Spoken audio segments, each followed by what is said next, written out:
Hello everyone. NCERT physics class 11th में आपका स्वागत है। तो जैसा कि आप लोगों को पता है कि हम लोग क्लास 11th की फिजिक्स के न्यूमेरिकल क्वेश्चन सॉल्व कर रहे हैं। तो इसी क्रम में आज हम इसका प्रश्न क्रमांक 4 सॉल्व करेंगे। तो चलिए सबसे पहले प्रश्न को पढ़ लेते हैं और ध्यान से समझना है आपको। तो चलिए लिखा हुआ है इसमें, एक पेंच मापी जिसे हम लोग इंग्लिश में क्या बोलते हैं, स्क्रू गेज की अल्पतमांक 0.01 सेंटीमीटर है। यानी कि हमारा जो पेंच मापी है जिसे हम लोग इंग्लिश में क्या बोलते हैं, स्क्रू गेज की अल्पतमांक 0.001 सेंटीमीटर है। तो हमें इसकी अल्पतमांक कितना दिया गया है, 0.001 सेंटीमीटर। तो अल्पतमांक का मतलब आप लोग जानते ही होंगे क्या होता है, बताइए आप। तो आप कहेंगे कि ये केवल एक बार में 0.001 सेंटीमीटर ही माप दे सकता है, इससे अधिक ये नहीं माप सकता है। कौन नहीं माप सकता है, पेंच मापी। तो जो पेंच मापी है हमारा, या स्क्रू गेज जिसे हम इंग्लिश में बोलते हैं, तो ये एक बार में कितनी माप दे सकता है, 0.001 सेंटीमीटर। ये इससे अधिक एक बार में नहीं माप दे सकता है। तो आप थोड़ा अपने मन में कल्पना कीजिए, या आपके पास अगर स्केल है तो उसे देख लीजिए। तो स्केल छोटा बड़ा हो सकता है। तो हम मान रहे हैं कि अगर आपके पास स्केल 12 सेंटीमीटर का है, तो हम आपसे कहें कि इस स्केल का अल्पतमांक कितना होगा, तो आप कहेंगे 12 सेंटीमीटर।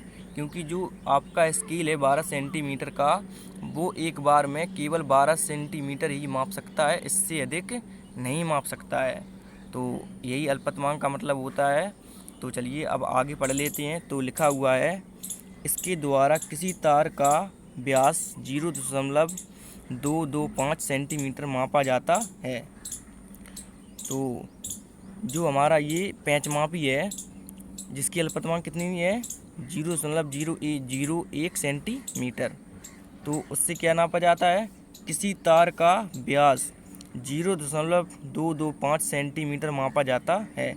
यानी कि पेंच मापी से किसी तार का व्यास मापा जाता है। तो आगे लिखा हुआ है, इस माप में संभावित प्रतिशत त्रुटि ज्ञात कीजिए। तो हल लिख लेते हैं और इसके मान छांट के लिखेंगे।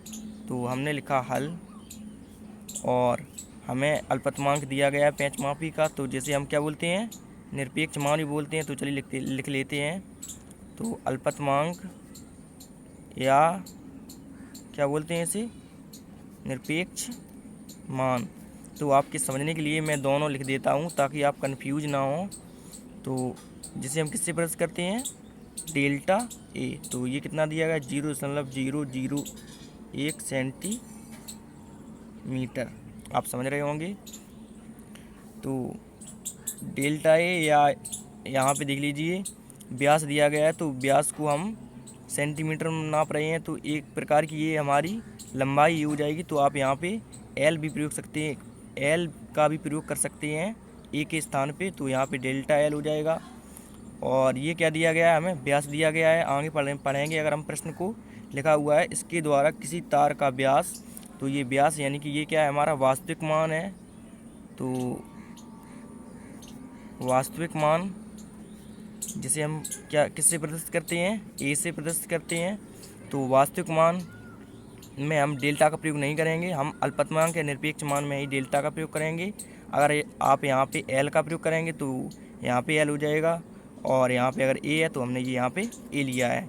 तो डेल्टा का प्रयोग केवल अल्पतमांक या निरपेक्ष मान में करते हैं, और वास्तविक मान में डेल्टा का प्रयोग हम लोग नहीं करते हैं।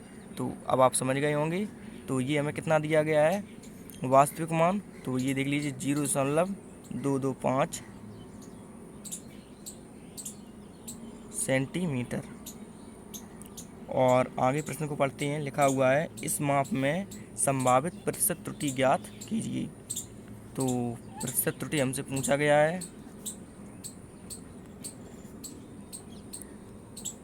तो प्रतिशत त्रुटि का फॉर्मूला बताइए आप क्या होता है।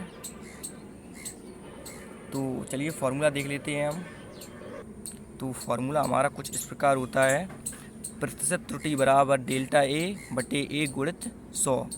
तो जहाँ डेल्टा ए हमारा क्या हो जाएगा, तो डेल्टा ए बराबर अल्पतमांक या निरपेक्ष मान, और ए क्या है बताइए आप, तो आप कहेंगे वास्तविक मान। तो हम इसे शब्दों में इस प्रकार लिख सकते हैं, प्रतिशत त्रुटि बराबर अल्पतमांक या निरपेक्ष मान बटे वास्तविक मान और गुणित 100। तो चलिए फार्मूला लिख लेते हैं और उसके मान रखेंगे और उसे सॉल्व करते हैं। तो चलिए बताइए आप, डेल्टा ए का मान कितना दिया गया है हमें, तो ये देख लीजिए डेल्टा ए का मान दिया गया है 0.001 और बटे ए का मान कितना दिया गया है, तो ये दिया गया है 0.225 और गुणित 100 ज्यों का त्यों। तो देख लीजिए यहाँ पे ये 3 अंक के बाद दशमलव है और नीचे भी 3 अंक के बाद दशमलव है, तो दशमलव से दशमलव ये कैंसिल हो जाएगा। तो ऊपर हमारा कितना बच जाएगा बताइए आप, तो प्रतिशत त्रुटि बराबर ऊपर केवल 1 बच जाएगा बटे नीचे ये 225 और गुणित 100 जो का त्यों। उसके बाद हम इसे कैंसिल कर देते हैं, तो ये 25 चौके 100 और 25 निम्मा 225। तो आगे हमारा क्या हो जाएगा बताइए आप, तो ये हो जाएगा प्रतिशत त्रुटि बराबर 4 का गुणा हम 1 में करेंगे, तो 4 एकम 4 और बटे 9 ज्यों का त्यों। उसके बाद अब 9 का भाग देना है आपको 4 में, तो ये क्या हो जाएगा प्रतिशत त्रुटि बराबर, तो 9 का भाग देना है 4 में आपको। तो चलिए रफ पेपर पर देख लेते हैं इसको, तो आप भाग देना तो जानते ही होंगे, तो 9 का भाग देना है 4 में, तो 9 का भाग 4 में नहीं जाएगा, तो भाग टूटी बिंदी। उसके बाद यहाँ आपको दशमलव लगाना है, तो दशमलव जब हम लगा लेते हैं तो यहाँ पे हम 0 बढ़ा सकते हैं। तो अब हम 9 का भाग 40 में देंगे, तो 9 चौके 36, ये 4 बार जाएगा और ये 36 ज्यों कि त्यों। अब ऊपर 40 हैं, 40 में से 36 जाएंगे, तो बताइए कितने बचेंगे, तो आप कहेंगे 4। और उसके बाद अब हम 9 का भाग 4 में देंगे, तो ये नहीं जाएगा, तो दशमलव लगा हुआ है, तो अब हम एक बार 0 बढ़ा लेते हैं।